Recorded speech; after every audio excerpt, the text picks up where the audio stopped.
Leia comigo, abra sua Bíblia em primeiro livro dos Reis, capítulo 18. Eu quero ler do versículo 21 em diante.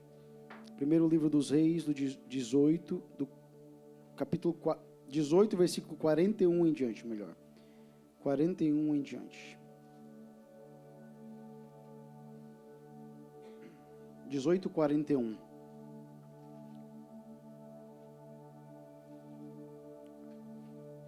Amém. Diz assim a palavra de Deus. Então Elias disse a Acabe: suba, vá comer e beber, porque já se ouve o barulho de abundante chuva. Acabe subiu para comer e beber, mas Elias subiu até o alto do Carmelo. Ali, encurvado para a terra, pôs o rosto entre os joelhos e disse ao seu servo: vai e olhe para o lado do mar. Amém? Você pode se assentar, por favor. Deus é maravilhoso. Glória a Deus. Que bom ter você aqui conosco hoje. Que bom que você veio. Estou muito feliz de ver que o café dá resultado. Semana passada nós não tivemos o café da manhã. E para minha surpresa, metade da igreja faltou. Mas brincadeira, gente. Eu sei que tinha muita gente doente, outros viajando. Outros quase se mudaram para a Flórida, ficaram lá. Não queria mais voltar da Flórida. Jesus. Você já olhou para a pessoa do seu lado e falou: que bom que você está aqui? Glória a Deus. É bom nós cultuarmos ao Senhor, não é? Seria tão bom também se alguém tivesse uma aumentadinha na luz, por favor. Ficaria top para nós. Essa história que nós lemos, de 1 Reis, no capítulo 18, nos fala de um dos momentos mais marcantes da história de Israel. Na verdade, um dos momentos mais memoráveis, né? Ela nos fala da história do profeta Elias e de quando ele chamou o povo a um posicionamento. Um homem posicionado chamou uma nação para um posicionamento. Eu creio que Deus está querendo levantar homens e mulheres posicionados neste tempo. Você pode concordar com isso? Um homem posicionado conseguiu trazer uma nação a um posicionamento.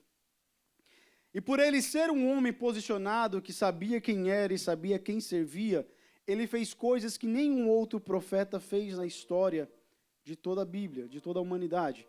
Na verdade, nem o próprio Jesus fez fogo cair do céu. Não porque ele não pudesse, mas porque ele não quis. Os dois apóstolos falam: Jesus, fala, a gente vai mandar vir sobre eles. Ele falou: não é mais assim. Esse era o tempo da lei. Mas Elias era um homem posicionado. Então ele fez coisas que nenhum outro fez. Aqueles que estiverem posicionados neste ano, gente, eu estou com uma expectativa tão grande. Nós vamos fazer coisas que ninguém ainda fez. Diga amém. Então ele promove um dos momentos mais marcantes, mais memoráveis de toda a história de Israel. Um momento de decisão da nação. Momento de decisão. Toda nação, toda igreja, toda família passa por momentos como estes. Momentos decisivos, momentos de nós nos posicionarmos ou para um lado ou para o outro. São momentos que mudam destinos, que mudam a trajetória, que mudam propósito, momentos que podem trazer bênção ou maldição. Todos nós um dia passaremos por momentos como estes. Se você não passou, se prepare, você vai passar. Principalmente na nação que nós vivemos, no tempo que nós vivemos, nós temos que nos posicionar quase que diariamente. Nós temos que tomar decisões diariamente que vão influenciar o nosso destino, que vai influenciar a nossa família. E eu lamento dizer que tem pessoas tomando a decisão errada, porque estão tomando decisões que comprometem sua família, que levam sua família a se afastar de Deus, que levam sua família a abandonar os princípios bíblicos que Deus nos deu. Mas eu quero dizer para você que Deus está levantando um povo, eu creio em nome de Jesus, que neste ano vão se posicionar de acordo com aquilo que Deus tem falado conosco nos últimos 3 anos. Um povo que busca a Deus. Aleluia! momentos que mudam destinos. Para nós vivemos um ano diferente, nós estamos apenas no segundo culto do ano, segundo culto domingo do ano. Para nós vivemos um ano diferente, nós temos que fazer coisas diferentes. Nós temos que nos posicionar diferentemente.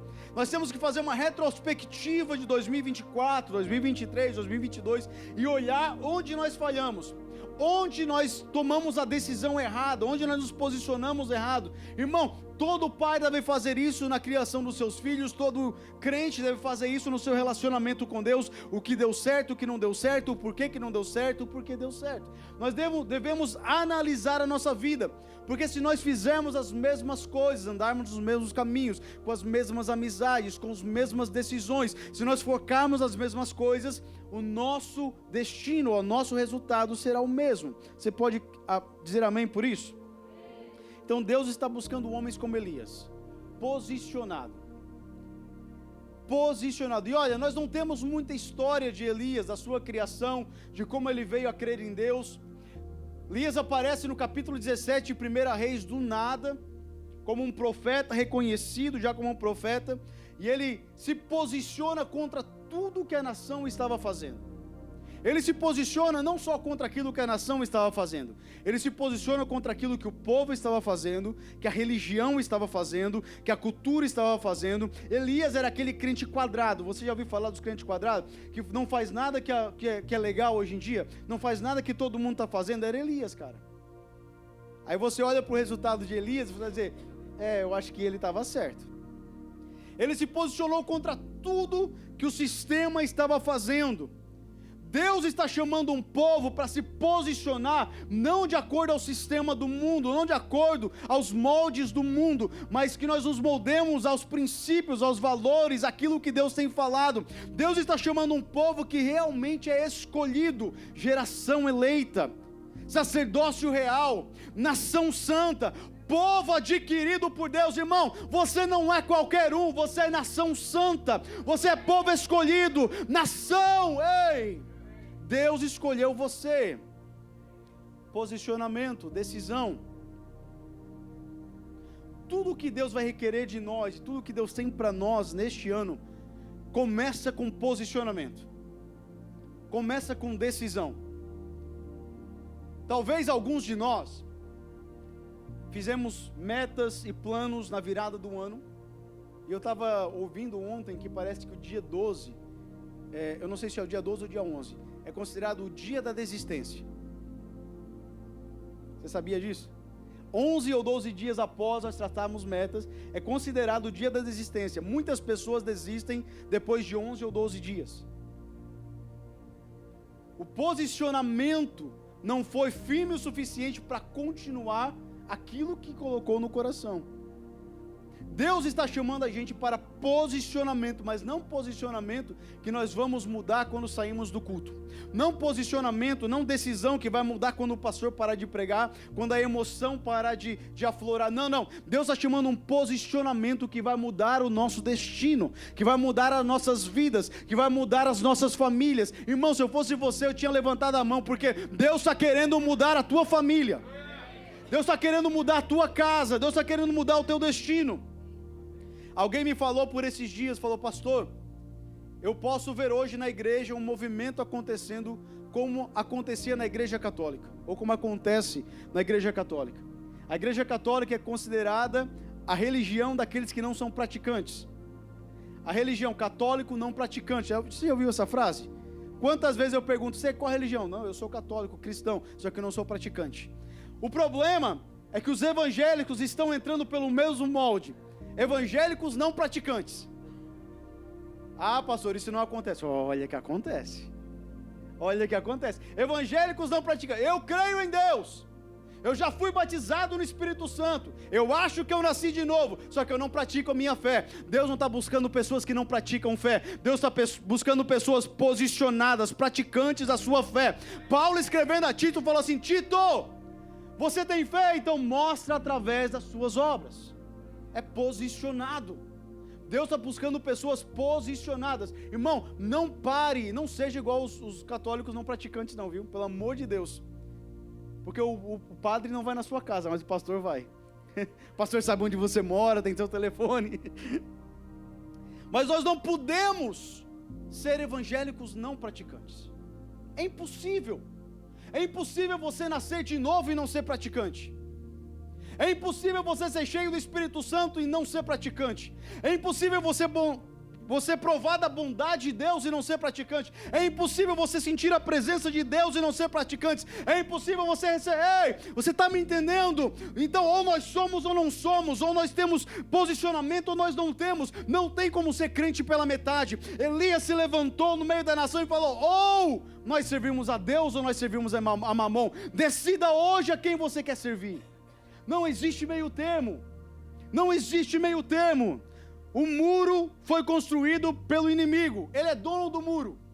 Se você está em cima do muro, você pertence a ele.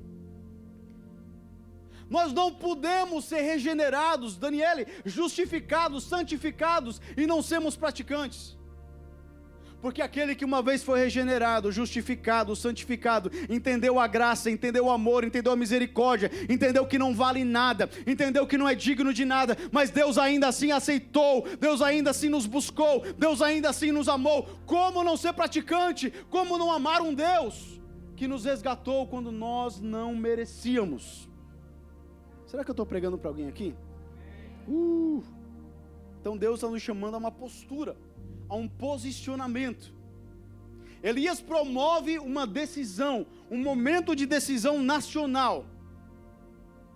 A nação toda foi chamada para um confronto. Irmãos, a nação de Israel estava um caos.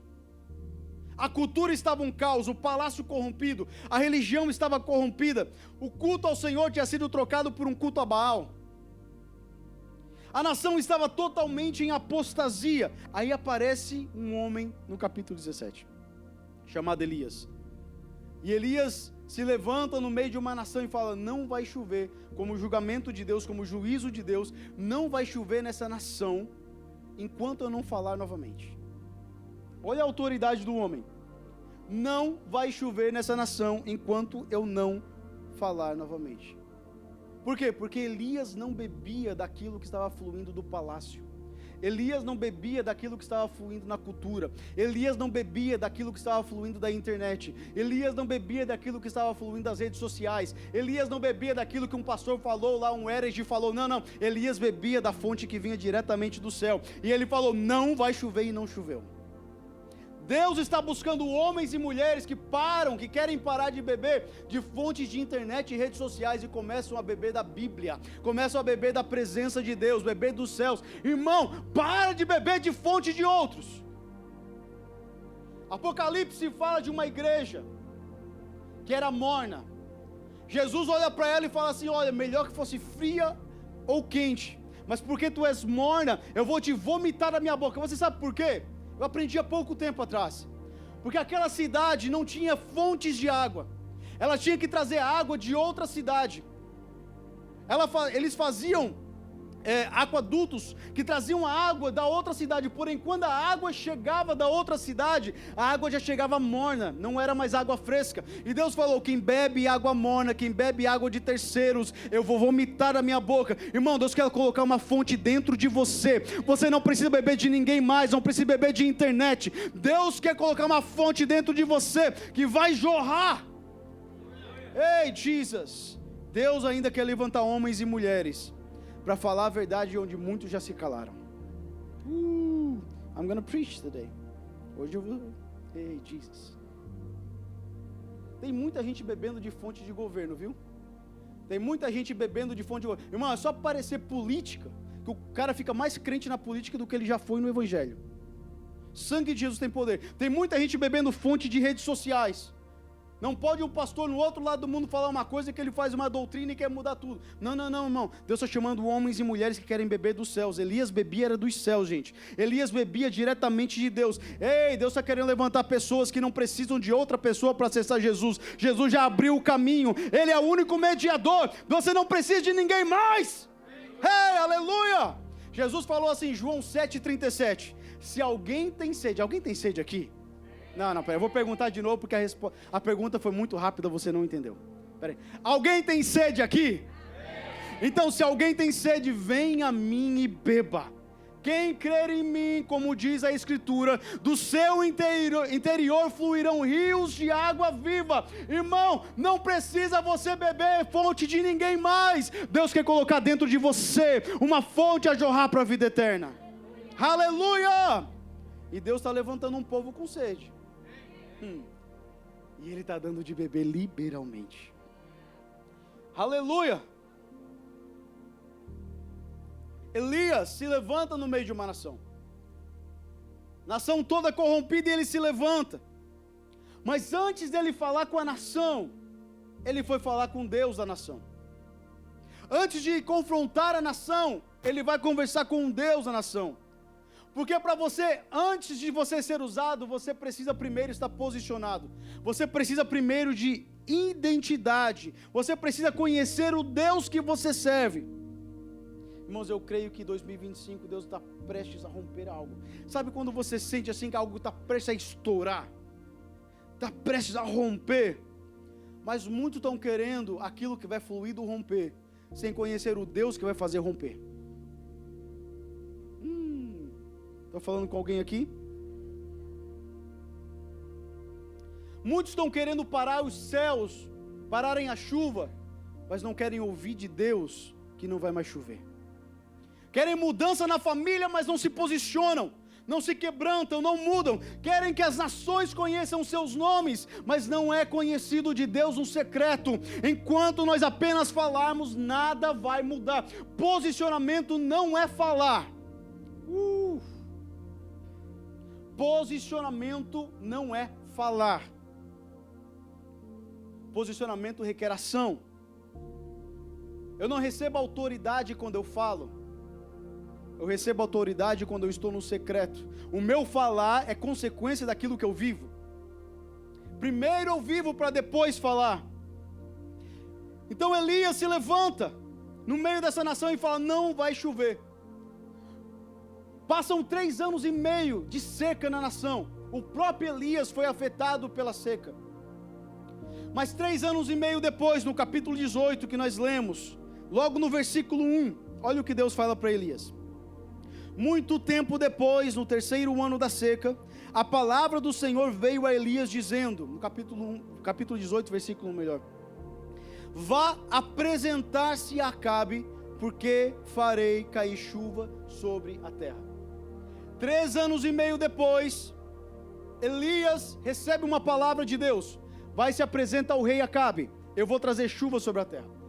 Elias então encontra os servos de Acabe, Obadias, e fala: chama o teu senhor, chama o rei, porque quero falar com ele. Agora eu acho interessante, Elias se coloca na frente de Acabe e fala assim: é hora de decisão, Acabe. É hora da nação tomar uma decisão.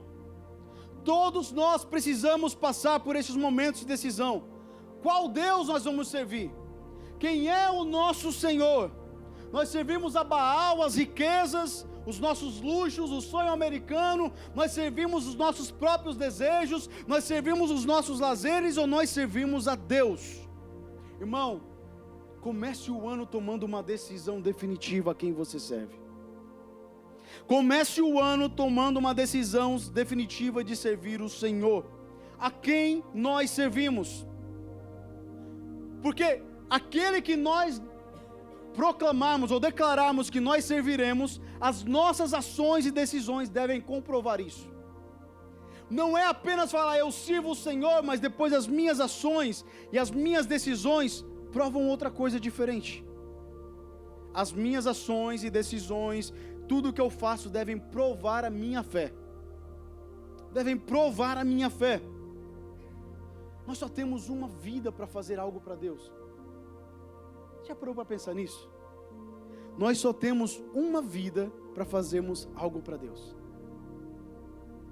Nós só temos uma vida para participarmos daquilo que Deus está fazendo no mundo. Sabe quando você chegar lá no céu e você olhar e a nossa mente vai ser aberta? Eu imagino que nós vamos conseguir entender o plano de Deus e nós olhar e falar: eu tive uma participação aqui, pequenininha, mas eu participei daquilo que Deus estava fazendo na terra. Nós só temos uma vida para gastar. gastando a minha vida com amor e com alegria. Eu só tenho uma para gastar, para participar daquilo que Deus está fazendo no mundo. Será que as minhas decisões estão aprovadas por aquele que eu falo que eu sirvo? Aquele que eu digo que eu sirvo? Será que as minhas decisões estão provando realmente quem é o meu Deus? Elias diz para Acabe: olha, reúne todo o povo, e faz ainda mais, vai lá e chama os budistas, os islamistas, vai lá, chama os profetas de Baal, os profetas de Aserá, chama eles todos, reúne eles no Monte Carmelo, reúne eles no monte. Agora eles vão fazer um desafio. Elias coloca eles no monte e fala assim: vocês vão pegar um bezerro, eu vou pegar outro, vocês vão chamar Baal, e o Deus que responder com fogo será o Deus dessa nação. Os profetas de Baal se cortaram até a tarde, gritavam, pulavam, faziam tudo, e Baal não respondeu.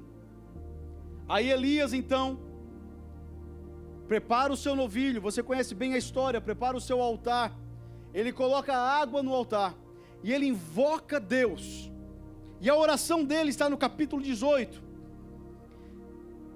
lá no 36, que fala assim: quando chegou a hora do sacrifício da tarde, o profeta Elias se aproximou do altar e disse: ó Senhor, Deus de Abraão, Deus de Isaque, Deus de Isaque e de Israel, que hoje se fique sabendo que tu és Deus em Israel, e eu sou o teu servo, e que segundo a tua palavra fiz todas essas coisas. Responde-me, Senhor, responde-me, para que este povo saiba que tu, Senhor, és Deus, que fizeste o coração deles voltar para si. Então caiu fogo do Senhor e consumiu o holocausto, a lenha, as pedras e a terra, e ainda lambeu a água que estava na vala. Elias faz um desafio e fala: vocês vão ter que decidir, mas antes da decisão de vocês, nós vamos fazer aqui um sacrifício. O Deus que responder com fogo, esse será Deus. E Deus respondeu com fogo, consumiu todo o holocausto, o altar, a água, as pedras. E agora Elias então chama o povo e fala: agora vocês precisam decidir. E o povo responde dessa forma: o Senhor é nosso Deus, só o Senhor é Deus. Na verdade, no 39 fala assim: quando o povo viu isso, todos se prostraram com o rosto em terra e disseram: o Senhor é Deus, só o Senhor é Deus. Elias chama eles para um momento de decisão. Na hora do sacrifício da tarde, ele prepara um culto e fala: Deus, vamos provar para eles agora quem é Deus de verdade nessa nação. E Deus responde com fogo, e o fogo de Deus desceu sobre o holocausto. Irmãos, dê glória a Deus quando alguém te confronta e te chama para uma decisão. Elias não precisava fazer isso. Você vai ver que no capítulo 18, no versículo 1, Deus falou para ele assim: vá até Acabe que eu vou mandar chuva. Em nenhum momento, até a hora do sacrifício, Deus tinha pedido para Elias chamar o povo, fazer um desafio, chamar os profetas de Baal, chamar os profetas de Asera. Pelo menos a Bíblia não registra isso, que ele ouviu de Deus essa ordem, de chamar o povo ao momento de decisão. Mas Elias se importava tanto com a nação, que ele não mandou chuva para a nação, enquanto não chamasse a nação a um posicionamento. Louve a Deus, exalte a Deus quando alguém te confronta e chama você para um posicionamento, porque é o Senhor querendo resgatar a sua vida. Quando o fogo desceu sobre o holocausto, houve um posicionamento de uma nação inteira. A nação respondeu assim, no 39, quando o povo viu isso, todos se prostraram com o rosto em terra e disseram: o Senhor é Deus, só o Senhor é Deus. Todo fogo que vem do céu, ele vem para nos posicionar. Você ouve isso? Todo fogo que desce do céu, ele vem para nos posicionar. Atos capítulo 2 fala que também desceram línguas repartidas como que de fogo sobre cada um deles. E veio o que? Posicioná-los como testemunhas de Jesus, no dia do Pentecoste. Todo fogo que vem do céu, vem trazer um posicionamento. Eles estavam reunidos, assentados, esperando a descida do Espírito Santo. Quando o Espírito Santo desceu com línguas de fogo, eles se posicionaram. O fogo te posiciona. O fogo te posiciona. Se o fogo que nós temos recebido não tem nos trazido a um lugar de prostrar-nos, de nos rendermos e de reconhecermos que o Senhor é Deus, então Ele é fogo estranho. Todo fogo que nos faz prostrar e adorar e reconhecer o Senhor como Deus é um fogo que vem do céu. Todo fogo que não causa isso é fogo estranho. É por isso que eu fico muito pedindo discernimento de Deus daquilo que acontece no nosso meio. Porque não adianta você falar língua estranha, você pular, você correr, você gritar. Não adianta nada disso se não vai ter uma mudança, se não vai ter prostração, se não vai ter rendição, se você não vai reconhecer o Senhor como Deus. Pode ser que está acontecendo fogo estranho no nosso meio. Nem tudo, nem todo reteté, nem toda gritaria, nem todas as línguas estranhas, nem tudo isso é fogo que veio de Deus. Pode ser fogo estranho no nosso meio. Como assim, pastor? Porque se não causa um arrependimento e uma rendição, ele é fogo estranho. Todo fogo vem para nos posicionar. A prova da nossa espiritualidade não é aquilo que desce do céu, é o que produz em nós. Você pode estar num ambiente onde o fogo está caindo, o poder de Deus caindo, maravilhoso, mas se não está produzindo algo em você, não prova que você é espiritual, se você fala língua estranha, se você profetiza. Isso não é espiritualidade, irmãos, pelo amor de Deus. Espiritualidade não é profetizar, espiritualidade não é falar língua estranha, não é isso. Espiritualidade de verdade é o fruto que é produzido. Conhecereis a árvore pelo fruto. O fruto é quem prova quem nós somos. Se o fruto é do Espírito, então nós somos do Espírito, nós temos o Espírito. Agora, Deus usa até o ímpio para profetizar. Então, não se anime tanto com o fogo, porque se ele não causar mudança, ele é fogo estranho. O fogo, quando caiu sobre o holocausto de Elias, trouxe um alinhamento, um posicionamento, um arrependimento para a nação. E Elias disse assim: agora, vocês estão arrependidos de verdade? Vocês estão realmente querendo mudar de vida? Junta todos os profetas de Baal e de Acera. Leve eles lá para o rio. Nós vamos matar todos eles agora. Gente, nós estamos precisando matar alguns profetas, viu? Falsos profetas. Nós estamos precisando tirar da nossa vida aquilo que nos corrompe. O que estava corrompendo a nação eram os falsos profetas. O que estava levando a nação a um pecado eram os falsos profetas. O que estava levando a nação a adorar Baal e a Zerá eram os falsos profetas. Então Elias falou: nós vamos tirar do nosso meio aquilo que tem nos corrompido. Tem alguém aí precisando matar falso profeta na sua vida, viu? Tem alguém aí precisando tirar aquilo que está corrompendo a sua família, a sua casa. Ah, pastor, mas ninguém entrou lá em casa profetizando. Não, mas o Netflix está profetizando a sua vida. Não, mas as séries estão profetizando a sua vida. Não, mas a internet está profetizando, a pornografia está profetizando. Elias falou: traz todos os profetas, nenhum vai escapar, porque o povo que adora a Deus de verdade precisa se livrar daquilo que estava de prostituindo. Ah, Jesus, está tão silencioso, tão espiritual. Aleluia. Prendam os profetas, nenhum escape. Não vai escapar nenhum. Eu ouvi um pastor dizendo esses dias que os cinemas ou as telas, né, têm se tornado a igreja mais influente do país. Vocês viram isso? As telas, os cinemas, os filmes têm se tornado a igreja mais influente do país. Porque se nós estivéssemos aqui num culto pela manhã, adorando a Deus, e de repente começassem a se beijar duas pessoas em cima desse púlpito, e de repente começassem a haver cenas de sexo em cima deste púlpito, e de repente houvesse pessoas nuas em cima deste púlpito, você falaria: meu Deus, que escândalo, nunca mais entro nessa igreja, isso não é de Deus de verdade. Agora, ontem à noite, quando nós fomos no cinema, nós aceitamos isso na frente dos nossos olhos. O mesmo Deus que está aqui está lá também.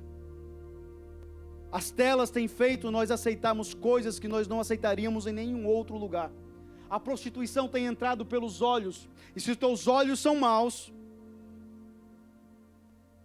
nós não aceitamos isso na escola, nós não aceitamos isso na casa de um amigo, nós não aceitamos isso num púlpito, mas nós aceitamos diante dos nossos olhos que o inimigo coloque coisas que nos corrompem. Deus está querendo matar alguns falsos profetas em nome de Jesus. É hora de nós tirarmos tudo que nos corrompe. Nós estamos sendo corrompidos por coisas que nós nem notamos, irmãos. Elias falou, não, está precisando matar alguns profetas aí, junta todo mundo, vamos livrar a igreja, vamos livrar a nação daquilo que estava corrompendo a nação. Quando houve um posicionamento da nação, quando a nação se arrependeu, quando a nação tirou aquilo que prostituía, aí Elias fala uma das frases que eu amo muito. Versículo 41. Então Elias disse a Acabe: suba, vá comer e beber. Olha isso. Porque já se ouve o barulho de abundante chuva. Para que a chuva de Deus possa descer, primeiro tem que haver um alinhamento na nação. Primeiro tem que haver um alinhamento na igreja. Primeiro tem que haver um alinhamento em homens e mulheres de Deus. Posicionamento. A chuva não pode descer onde não há posicionamento. Eu creio que Deus está prestes a mandar uma chuva abundante sobre as nossas casas, mas é necessário posicionamento. Por quê? Porque para aquele que está posicionado, a chuva é bênção. Para aquele que está fora de posição, a chuva se torna uma catástrofe. Jesus falou, a casa que está sobre a rocha, essa subsiste. A casa que estava sobre a areia, essa foi levada. O posicionamento é diferente. Você vai ver que era a mesma casa, a mesma tormenta, os mesmos rios, mas a posição da casa estava diferente. Uma estava sobre a rocha, a outra sobre a areia. Queridos, eu creio que Deus está prestes a derramar uma abundante chuva sobre nós. Uma chuva que vai transformar as nossas vidas. Mas Ele primeiro está querendo mandar fogo para alinhar a nação. Porque todo alinhamento vai trazer arrependimento. E todo arrependimento prepara o coração para a chuva. É chuva para quem está posicionado. Elias diz, eu ouço, já se ouve o barulho de uma abundante chuva, mas nem haviam nuvens, não se ouvia trovões, não se viam relâmpagos, não tinha nenhum sinal no céu, mas o homem de Deus posicionado conseguia ouvir aquilo que os olhos não viam. Nós não andamos por vista, nós andamos por fé. Os nossos ouvidos conseguem ouvir do céu aquilo que os nossos olhos não conseguem ver na terra. Só quem está entendendo, glória a Deus, pelo amor de Deus. Deus está mandando uma chuva, pastor, não estou vendo. Você não precisa ver, você precisa ouvir dos céus, que os céus estão derramando chuva abundante sobre a sua casa, sobre a sua família, sobre essa nação. Aleluia! Eu já ouço um barulho de chuva abundante. Lembra, Elias ouvia de onde? Dos céus. Capítulo 18, versículo 1, Deus falou para Elias assim, Elias, vá diante de Acabe, e você vai anunciar que eu vou mandar chuva. Ele já tinha uma palavra de Deus. Deus nunca mandou ele fazer sacrifício, Deus não mandou ele confrontar ninguém, Deus não mandou ele matar profeta. Sabe por que ele fugiu de Jezabel depois? Porque ele estava fazendo algo que ele mesmo quis fazer, não foi Deus quem mandou. Deus aprovou o que ele fez, porque ele era homem de Deus. Tem coisas que Deus aprova, mas porque ele fez com as suas próprias forças, gerou temor no seu coração quando Jezabel perseguiu ele. Deus não mandou ele fazer nada disso. Deus mandou ele o quê? Anunciar que ia vir chuva. Só que ele tinha falado assim, eu já falei, Deus, que enquanto eu não falar de novo, não vai chover.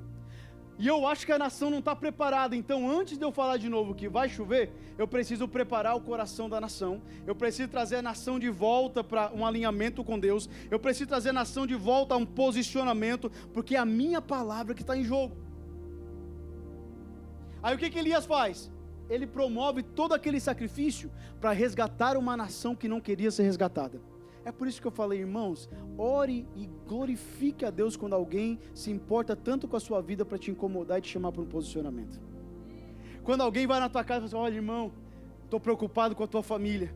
Vamos fazer isso, vamos orar junto, vamos jejuar pela tua casa, vamos nos posicionar, vamos, irmão, levante, sacerdote do lar, vamos, ei, glorifica a Deus, quando alguém se importa tanto com você, que não manda chuva, que iria te matar, antes de você estiver posicionado para ser abençoado pela mesma chuva.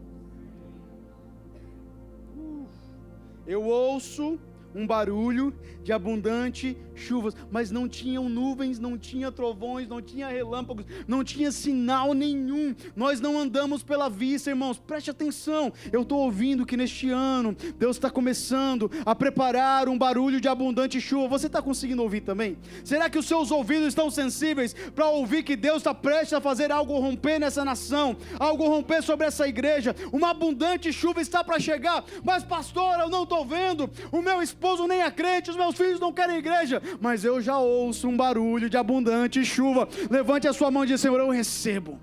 Aleluia! Sabe por que a gente tem que andar? Elias tinha uma palavra de Deus, capítulo 18, versículo 1, que Deus ia mandar chuva. Então quando chegou a hora, Elias falou: eu já ouço.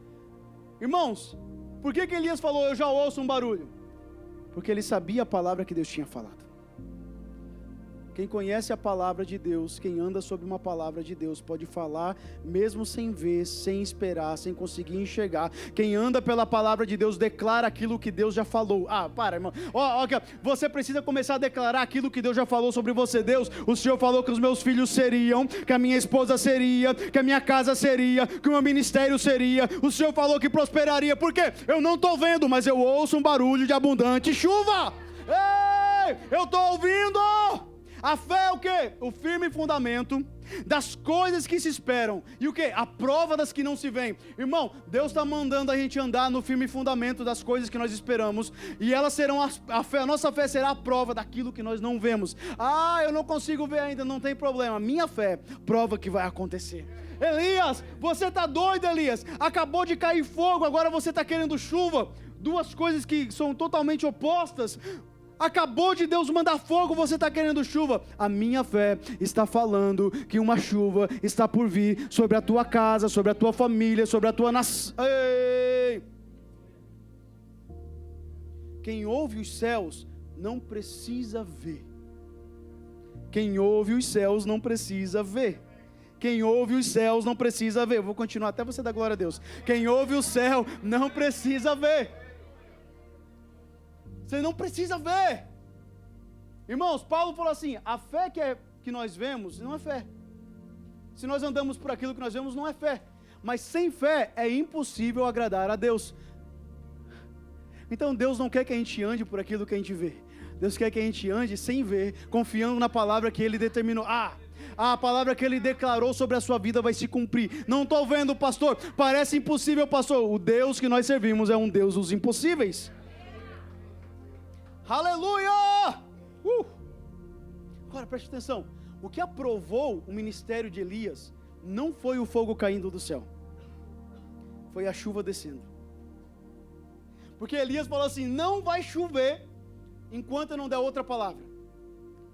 O fogo não foi o que aprovou o ministério dele, foi a chuva descendo. Porque Deus nunca tinha pedido para Elias mandar fogo. Agora Deus tinha falado: eu vou mandar chuva.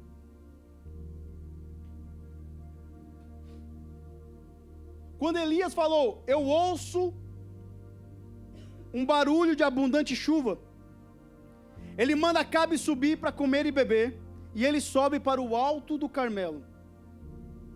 Ele foge do público, ele foge dos olhares do povo e vai para o alto do Carmelo, só ele e o jovem, aquele que servia a ele. O fogo era o ministério público de Elias, era aquilo que acontecia no culto. O fogo era aquilo que a gente fazia aqui, é fogo, é reteté, é língua estranha, é profecia. Isso aqui era o fogo. Isso aqui é o ministério público de Elias. Mas a chuva era o ministério secreto, íntimo de Elias. Quando ele foi pedir fogo para Deus, Fernando, ele orou diante do povo. Mas quando ele foi pedir chuva, ele subiu no alto da montanha e ficou sozinho. Elias sobe no monte para orar. E Tiago nos revela que ele orou incessantemente. Mas Deus já tinha falado o que ia fazer. Deus já tinha falado no capítulo 18, versículo 1, que ia mandar chuva. Por que que Elias vai para o monte, coloca a sua cabeça entre os seus joelhos e começa a clamar ao Senhor incessantemente? Porque mesmo que Deus falou, Ele quer ver você pedir. Mesmo que Deus já declarou sobre a sua vida, não pare de pedir, não pare de clamar, não pare de orar, porque mesmo que Deus já deu a palavra, você crê, mas você fala, Deus, agora faz, Senhor, agora faz, Senhor, Senhor, eu estou esperando a chuva abundante, faz, Senhor, sobre a minha casa, sobre o meu esposo, Senhor, o Senhor já falou que ia salvar, agora salva, Senhor, salva os meus filhos, Senhor. Deus está querendo ouvir você pedir aquilo que Ele já prometeu. Oh, Jesus. Deus já tinha falado que ia mandar chuva, e ele orou, pedindo para Deus não mandar, e 3 anos e meio não choveu, mas a oração dele, no secreto, foi o que moveu os céus para mandar chuva de novo. Acesso à chuva só se encontra no secreto, acesso à água só se encontra no secreto. O fogo nós temos em público, o fogo nós temos na congregação, mas acesso à água se encontra no quarto. Só quem é crente, eu acho que está entendendo. Só quem lê a Bíblia. Irmãos, você pode vir aqui pular, você pode falar língua estranha, você pode profetizar, você pode pular igual o pastor, você pode fazer o que você quiser, não tem problema, mas os rios de águas vivas, os rios de água viva, aquele que vai fluir dentro de você, é encontrado só dentro do seu quarto. A chuva foi acessada no secreto.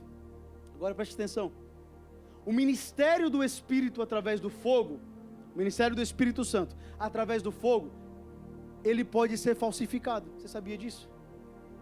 O ministério do Espírito através do fogo pode ser falsificado. Você lembra quando Moisés foi diante dos homens de Faraó e ele fazia uma mágica e os magos faziam também? E ele fazia outros, magos faziam também, porque o ministério do fogo, ele pode ser falsificado, o ministério dos milagres também pode ser falsificado. Agora, o ministério da água, não tem como falsificar. O ministério do Espírito na água, não tem como falsificar. E sabe o que gera frutos na gente? Não é o ministério do fogo, é o ministério da água. O que vai gerar fruto na gente não é o fogo que a gente vive na igreja, é a água que nós bebemos dentro do quarto.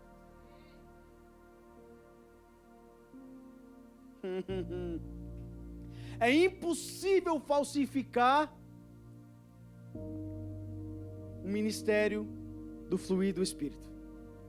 É impossível falsificar o ministério dos frutos. É impossível falsificar. Você pode falsificar o fogo. Você pode falsificar a língua estranha. Sabe que tem gente que fala língua estranha e não é do Espírito? Você sabia disso? É fácil de identificar. Pede a Deus discernimento e Deus vai te dar discernimento. Tem pessoas que profetizam e você já sabe que não é do Espírito, não é de Deus. Tem pessoas que fazem milagres e não é do Espírito, não é de Deus. Agora, ninguém pode falsificar aquilo que só jorra dentro de você através do ministério do Espírito Santo. Ninguém pode falsificar em você aquilo que só o Espírito Santo pode fazer. Elias usou a sua fé. Não tinha nuvem, não tinha trovão, mas ele declara, eu já ouço um barulho. E ele fala, Geazi, o moço dele, sobe no monte, olha para o mar e vê se tem alguma coisa. Irmão, Deus já tinha falado que ia fazer. O profeta já tinha declarado o que ia acontecer. E quando o moço sobe, não tem nada. Mas Deus, será que eu ouvi errado? Pastor, será que o profeta falou errado? Será que eu tive um sentimento errado? Não era para fazer isso mesmo? Irmão, as coisas no mundo espiritual se alcançam com persistência. Se alcançam, a fé não é uma fé que move você uma vez. A fé é aquilo que move você por toda uma vida. Mas Deus tinha falado, o profeta tinha declarado, e ele subiu e não viu nada. Aí o que o profeta falou para ele? Sobe de novo. Não vi nada, Senhor. Sobe de novo. Na 7ª vez, ele olha e vê uma nuvem no tamanho da palma de um homem. Você já parou para pensar? Quem é o maior aqui entre nós? Que vai ter a mão maior? Imagina aí o maior aqui, só para nós exagerarmos. Porque o povo judeu era um povo pequeno. Então, mais comparável com a minha, eu acho.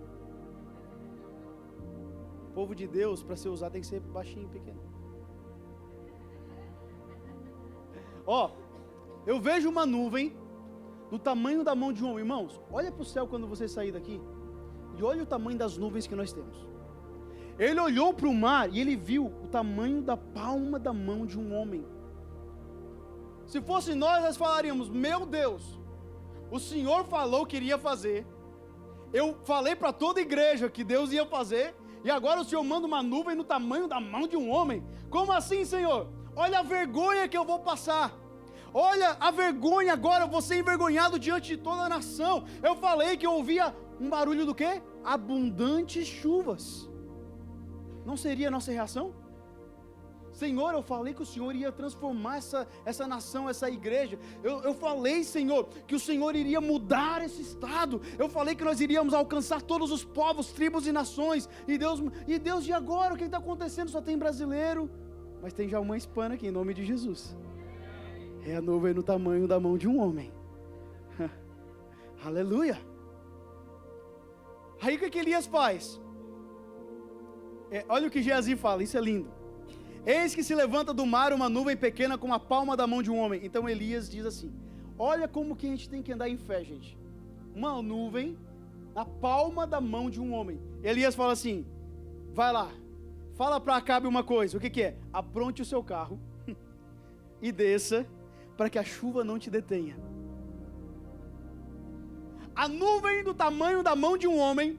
Mas o homem de Deus, o homem de fé falou: diz para ele sair correndo daqui, porque a chuva vai pegar ele, ele não vai conseguir sair. Irmãos, nós não andamos por vista, nós não andamos por tamanho de nuvem, nós andamos pelo tamanho de Deus que enviou a nuvem. Ah, você não está entendendo? É pequena a nuvem sobre a sua casa, sobre a sua família, sobre o seu trabalho, mas o Deus que enviou a nuvem é maior. Jesus! Ei, ele falou, diz para Acabe, sai correndo, Acabe. Por quê? Porque Deus mandou uma nuvem. Então imagina Acabe olhando, quantas nuvens? Você já viu? Não, uma nuvem. Mas uma nuvem era o sinal que Deus tinha respondido a oração. Preste atenção nos pequenos sinais que Deus tem mandado para você, porque os pequenos sinais provam que Deus está ouvindo a tua oração. Os pequenos sinais provam que Deus está neste negócio. Os pequenos sinais provam que Deus está cuidando da tua vida. Os pequenos sinais provam que Deus vai abrir a porta. Ele é fiel para cumprir tudo o que Ele falou. A nuvem é pequena ainda, realmente é pequena, mas Deus já está ouvindo a tua oração. Aleluia! Não está vendo? Não tem problema, ouça. É só uma nuvenzinha, não tem problema, declare aquilo que Deus falou. Deus falou que ia vir abundantes chuvas. Irmão, a nuvem é pequena, mas a chuva vai ser abundante em nome de Jesus. Então comece a declarar e andar sobre aquilo que Deus falou. Para de ouvir o que o diabo está falando. Jesus. Deus falou abundante chuva. O diabo falou, mas a nuvem é pequena. Mas Elias falou, mas eu creio no que Deus falou. Deus falou, eu vou fazer. Aí começa o diabo, não vai acontecer. Irmão, para de dar ouvido ao diabo e parar a sua vida por aquilo que o diabo está falando. Mova-se, ande de acordo com a palavra de Deus. Ele falou, vai vir abundante chuva, em nome de Jesus. Aleluia. Coloca de pé comigo, por favor. Acabe, sai correndo, desça, para que a chuva não te detenha. A distância entre o Monte Carmelo e Jezreel eram 17 milhas. A gente às vezes não consegue entender o que está acontecendo na Bíblia. A distância entre o Monte Carmelo, onde eles estavam, e Jezreel, que é a cidade onde eles foram, quando a chuva começou, eram 17 milhas. Fique com isso na sua memória. Acabe, se apronte, suba no seu carro e desça, para que a chuva não te detenha. Olha o que acontece, em pouco tempo, eu vou repetir isso aqui para você entender no seu espírito. Em pouco tempo, eu vou repetir para você entender no seu espírito. Em pouco tempo, aquela nuvem que era pequena, Em pouco tempo, Deus está falando agora, em pouco tempo, a nuvem que era pequena, em pouco tempo, olha o que falou, em pouco tempo o céu escureceu, as nuvens e vento vieram e caiu o quê? Grande chuva em pouco tempo sobre a sua vida. Eu declaro, em nome de Jesus eu profetizo, em pouco tempo, aquilo que era pequeno vai se tornar uma tempestade. Em pouco tempo. Aleluia! Ei! Eu sinto a presença de Deus aqui. Em pouco tempo vieram nuvens, vieram ventos e caiu uma grande chuva. E agora o que acontece? A Bíblia fala que a mão do Senhor veio sobre Elias. Acabe começou a ir para Jezreel. A mão do Senhor veio sobre Elias, ele se arrumou e começou a correr na frente de Acabe, que estava com seus cavalos. Irmão, só para nós entendermos, não foi uma corrida de 100 metros, não foi uma corrida de 1000 metros, não foi 1 quilômetro, não foi 2 quilômetros, foram 17 milhas, ele foi pelo poder de Deus correndo na frente de Acabe. Sabe por que Deus fez isso? Eu estava orando ontem à noite, não sei se tu chegou a ver, Deus falava e eu ia lá e escrevia no celular, acordava todo mundo, porque eu falei, Deus, por quê? Por que Elias foi correndo na frente de Acabe? Porque quando chegasse em Jezreel, quando chegasse na cidade, Acabe poderia dizer, olha aí ó, eu estou trazendo chuva para vocês. Olha aí ó, eu fui no Carmelo, orei a Deus e Deus mandou chuva para a nação. Aí Elias, cheio do poder de Deus, cheio do Espírito Santo de Deus, corre na frente de Acabe, chega primeiro que ele. Por quê? Porque o povo tinha que entender que quem mandou chuva não foi o rei, não foi a nação, não foi o governo, não foi o Trump, não foi o dólar, não foi o real, não foi os seus papéis, não foi a sua documentação. Quem mandou chuva sobre a sua vida foi o Deus de Elias, foi Deus quem mandou. Será que você está me entendendo nessa manhã? Será que você está conseguindo entender que quando Deus fazer na sua vida, a pequena nuvem vai se tornar em uma tormenta e Deus vai ser glorificado? Acabe, está correndo. Imagina a cena. Vou precisar de uns cavalos e uns cavaleiros aqui. Não, estou brincando. Eu imagino a cena. Irmãos, nenhum homem consegue correr mais rápido que um cavalo. Não tem como. Muito menos por 17 milhas. O homem foi cheio do Espírito Santo de Deus. Olha só. Ele orou, o fogo caiu. Ele orou, a chuva desceu. E agora ele corre mais do que um animal. Irmãos, quando Deus quer te usar, se prepare para fazer coisas doidas. Se prepare para fazer coisas. Ah, pastor, Deus está mandando eu fazer. Mas é muita loucura, irmão. Se Deus está mandando, você deve fazer. Porque a glória é para Ele. Você vai chegar na cidade falando, olha, não foi Acabe não. Não foi Acabe não. Não foi nem Elias. Foi quem? Foi Deus quem mandou chuva para a nação. É hora de Deus curar a nação. É hora de Deus curar a sua casa. Eu vejo uma pequena nuvem sobre a tua família. Mas pela fé eu já vejo chuvas abundantes sobre a tua casa. Aleluia! Eu não sei como você entrou hoje aqui. Talvez você já não vê mais o milagre. Talvez você falou, Deus, eu não consigo mais entender nada. Eu estou te convidando hoje a andar pela fé. Eu estou te convidando hoje a andar, mesmo sem ver, mas declarar em nome de Jesus que abundantes chuvas estão vindo. Abundantes chuvas estão chegando. E olha só, ele falou assim, em pouco tempo o céu se escureceu, com nuvens e vento, e caiu grande chuva. Eu estou profetizando sobre a sua vida, que Deus está mandando chuvas em pouco tempo. Em pouco tempo, irmão. Eu não sei qual tem sido a tua luta. Eu não sei quantos anos de seca você tem enfrentado. Eu não sei quanto tempo. A Bíblia fala que não tinha mais nem alimento, nem mais pasto, capim para os animais. De tão grande era a seca. Sabe o que Deus falou comigo? A seca era tão grande, mas eles molharam o altar 3 vezes. Quem olha assim, quem entende de seca, vai olhar que aquilo foi um desperdício de água. Molhar o altar 3 vezes, mas tudo aquilo que você derrama no altar, Deus manda muito mais depois para você. Aquilo que você está disposto a derramar no altar, Deus está disposto a derramar sobre a tua casa. Eu não sei o que você tem enfrentado, mas eu estou com uma fé hoje, E na verdade, desde o final do ano passado, Deus está falando que eu creio que abundantes chuvas estão chegando sobre a sua casa, sobre essa nação. E eu quero orar com você. Eu quero orar com você, mas eu quero orar com aqueles que querem andar por fé. Irmão, se você quer ver as coisas, não vem aqui. Mas se você quer andar por fé, andar no sobrenatural, se você quer andar na palavra que Deus te deu algum tempo atrás, dizer: eu creio, Deus, que ainda vai se cumprir. Eu creio, Deus, que o Senhor é fiel para cumprir tudo aquilo que o Senhor falou. Corre aqui para frente, porque eu creio que Deus vai fazer abundantes chuvas descerem sobre este lugar. Olá, obrigado por nos acompanhar até aqui. Se essa mensagem abençoou você, compartilhe ela com outras pessoas para que eles também possam ser abençoados. E já aproveite e nos siga nas redes sociais para você ficar por dentro de tudo que está acontecendo aqui na Freedom Church. Se você tiver algum pedido de oração, deixe nos comentários abaixo e nós estaremos orando por você. E se você mora na região de Washington DC, Maryland ou Virgínia, venha nos fazer uma visita. Será um grande prazer receber você na nossa família. Deus te abençoe.